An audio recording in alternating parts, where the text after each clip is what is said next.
Vi har om Villa Rotunda. Vi vil starte med at snakke kort om renæssancen. Ordet renæssance i sig selv betyder genfødsel og kommer fra det italienske ord rinascimento. Det var Italien, der dannede grundlaget for den kulturelle genfødsel. Italiens geografiske placering i verden gav anledning til en handel og kulturekspansion, hvorved kulturen i landet blev stærkt påvirket af arabernes ekspansion i 600-700-tallet. Araberne bragte meget af både den byzantinske, indiske og persiske kultur med sig ind i Europa. Den arabiske påvirkning af kulturen gjorde sig især gældende på naturvidenskabelige områder og primært matematikken.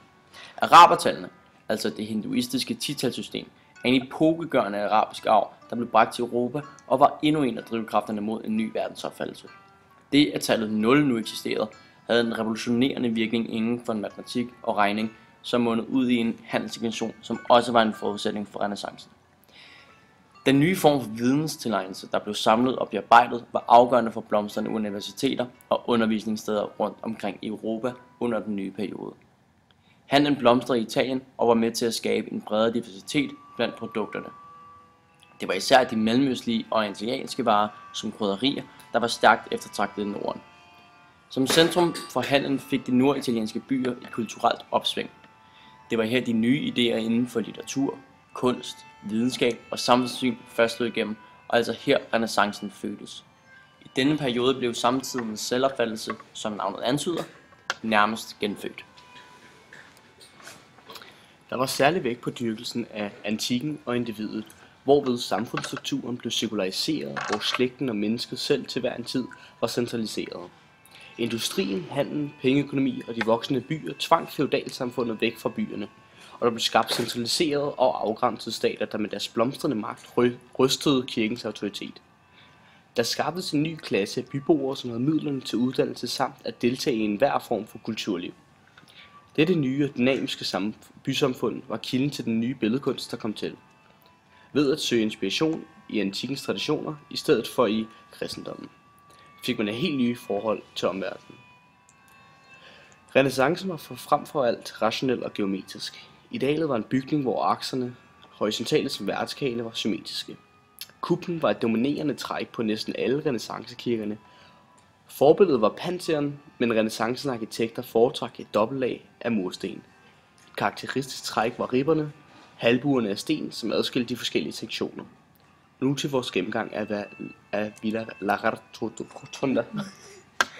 Denne villa har fået navnet Villa Rotunda og ligger i den italienske by Vicenza. Den er designet af arkitekten Andrea Palladio og er bygget 1566-69 til den pensionerede præst Paolo Almerico.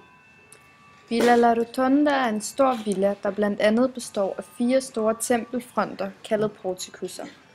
Portikusserne er symmetriske og hvidpudsede på alle 4 sider. Dog er de bredere end de høje. En trappe med mange fine små trin fører op til hver portikus, og for enden af hver trappe er der 2 gelændere, der hver er pyntet med akroterier.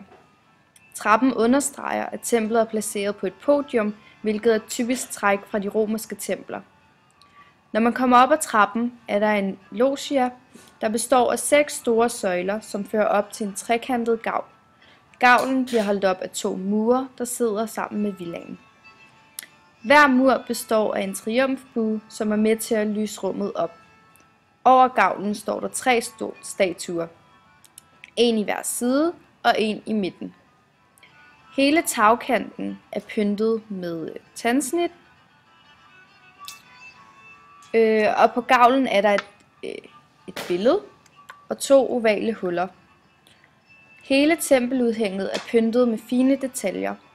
Alle 4 tempeludhæng på den kvadratiske villa er ens, men statuerne er dog forskellige. Villaen er delt op i 3 etager. Der er en forhøjet stue, der passer med indgangspartiets trin op. Stuen har 2 store vinduer, pyntet med frontoner over dem.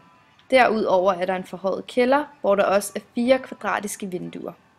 2 af vinduerne er placeret lige nedenunder de 2 vinduer i stuen. De andre 2 er sat i indgangspartiet under trappen. Døren er sat helt ind ved væggen inden under trappen til indgangspartiet. Første sal har igen 4 vinduer, og imellem stuevinduerne og på første salens vinduer er facaden pyntet med nogle vandrette linjer. De går fra huset og følger villaen hele vejen rundt. Taget på villaen er lagt med små tagsten. De mødes i kuplens top på midten. På toppen er der en rund spids, der kunne minde om et spir, men det er bare rundt og har en mørk farve. Mens rotundaens eksteriør er kendt og har været kendt for sin smukke stil, har interiøret altid været kendt som mindre tilfredsstillende. Den tyske poet Johann Wolfgang von Goethe skrev engang, at rotundaen var beboeligt, men ikke hyggeligt. Designet med et midterrum har blandt andet en uheldig effekt på hjørnerummenes proportioner. Selvom rotundaens eksteriør senere er blevet genskabt mange gange, er rotundaens interiør aldrig blevet genskabt igen. Hvis man ser på eksteriøret, kan man se gesimserne, som er med til at skabe en adskillelse af den øverste og den nederste del. Endnu en gesims er med til at adskille kuplen fra den nedre del. Eksteriøret er med til at skabe en global synsvinkel, som blandt andet grækerne var kendt for.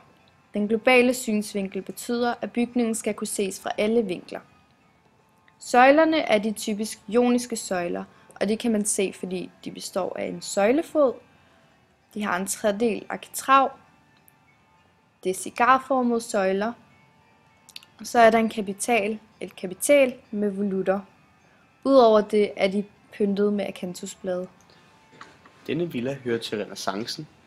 Renæssancen er kendt for at bruge mange lige linjer, lavdelte bygninger, søjler, pilastre og kupler. Mange af disse ting finder også sted på denne villa. Ikke mindst er renæssancen kendt for at gå meget op i menneskekroppen. Det passer godt med at de mange statuer, der står overalt på villaen. Det er tydeligvis, at arkitekten Andrea Palladio er gået meget op i de geometriske former, og at alt er symmetrisk. Renæssancen var modsat barokken, en tid hvor mennesket begyndte at komme i centrum, og hvor man byggede masser af spir, fordi man i sin stræben efter himmeriget forsøgte at nå nye højder gennem arkitekturen. Man kan se på renæssancen som en modsvar til netop barokstilen, da der sker en sekularisering af kirke og stat, samt kunsten såvel som arkitekturen. Man prøver ikke længere at bygge højt og med spir, men i stedet henter man inspiration fra antikken og specielt romerne og grækerne. Mødet med de arabiske folkeslag bliver et vendepunkt for renæssancen, arkitekturen, da det er en afgørende faktor i, hvordan man formår at bygge nyt med nye måder og mål og afregne på. Helt centralt ligger formerne lidt ligesom i barokken, hvor spiret er det centrale.